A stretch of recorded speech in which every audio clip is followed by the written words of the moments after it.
It's easy to install Mailtrack on your desktop computer or smartphone. This is how to do it. First, visit mailtrack.io and click Install.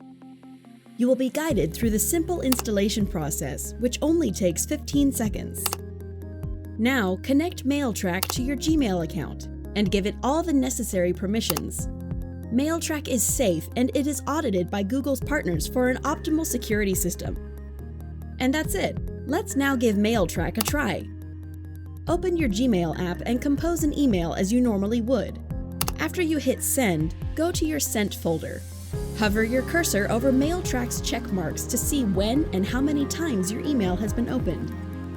And now that you have Mailtrack installed for your desktop computer, you'll be able to get our add-on for your smartphone too.